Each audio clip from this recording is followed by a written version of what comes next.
Picture this, you're drilling into bone-dry Australian outback, expecting nothing but rock and dust. And then, without warning, without a single pump running, hot water erupts from deep beneath your feet. That's not fiction, that actually happened. And what people found beneath the surface turned out to be far stranger than anyone expected. A hidden underground ocean stretching beneath a huge portion of Australia, water that, in some places, has been traveling through total darkness for hundreds of thousands of years or longer. Here's the wild part. This hidden world wasn't created recently. Its story begins long before Australia looked anything like it does today.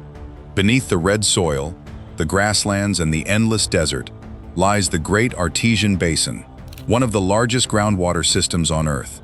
It stretches across roughly 1.7 million square kilometers, beneath parts of Queensland, New South Wales, South Australia, and the Northern Territory.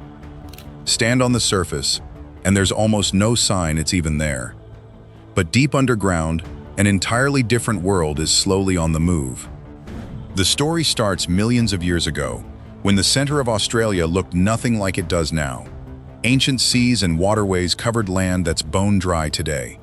Over enormous stretches of time, sand, mud, and sediment piled up, layer after layer, until eventually, that sediment turned to rock. Some of those sandstone layers stayed porous, letting water slowly seep through. Other layers formed a tight seal above them, trapping everything underneath. And that combination created something extraordinary, a giant natural storage tank, buried underground. Rain falling on the higher eastern regions seeps into exposed sandstone, but instead of draining back to the surface, some of it sinks into these underground layers and begins one of the slowest journeys on the planet. We're talking about movement so slow that a single drop of water can spend a staggering amount of time underground before it ever sees daylight again. And here's where it gets even stranger. This isn't some giant empty cave filled with water. The water is locked inside the rock itself, squeezed beneath millions of tons of geological weight pressing down from above. Over unimaginable spans of time, that weight builds pressure. And that pressure explains one of the basin's most remarkable tricks. Drill down and hit the right layer, and water rises to the surface on its own. No pump, no machinery forcing it up. The pressure does all the work. In the 19th century, European settlers started drilling into this hidden system, and some of what they found was almost unbelievable. Water appearing in places that seemed impossibly dry. But here's the twist. The people who had lived on this land for thousands of generations already knew this water was there. It wasn't hidden from them. It surfaced naturally, through Mound springs. Across Australia's arid interior, underground water pushes up through natural cracks and openings in the earth. Over time, minerals build up around these springs, forming raised mounds ringed with green, pockets of life in the middle of nowhere. And that's when this story shifts from geology into something bigger. These springs aren't just water sources, they're isolated ecosystems, almost like islands. Plants and animals living around them can become cut off from populations elsewhere, evolving into communities found nowhere else on Earth. Which means the water beneath Australia isn't just keeping people and livestock alive. It's been quietly preserving biological history. And the human story connected to it goes back far beyond European settlers. Aboriginal peoples have lived across Australia for tens of thousands of years, building deep, detailed knowledge of the land, where water could be found, when, and how to reach it. In the arid interior, that wasn't a nice to have. It was survival. The Mound springs became lifelines, places tied to movement, trade, culture, and connection to country, long before anyone drilled a single bore. So really, this underground ocean wasn't discovered when Europeans arrived. What changed was that they now had the technology to pull huge volumes of it straight out of the ground. And that changed everything. Land once considered impossible to develop could suddenly support massive pastoral operations. Wells went in, water came up, livestock industries exploded. Towns grew where nothing should have been able to survive, but that boom came with a cost nobody accounted for.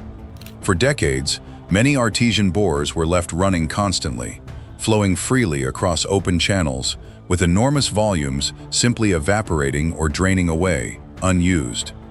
Think about what that actually means. Water that may have taken thousands of years, or far longer, to travel through ancient rock, reaching the surface just to be wasted in the sun.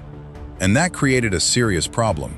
The basin does get refilled by rainfall, but in many parts of the system, that recharge happens at a painfully slow pace.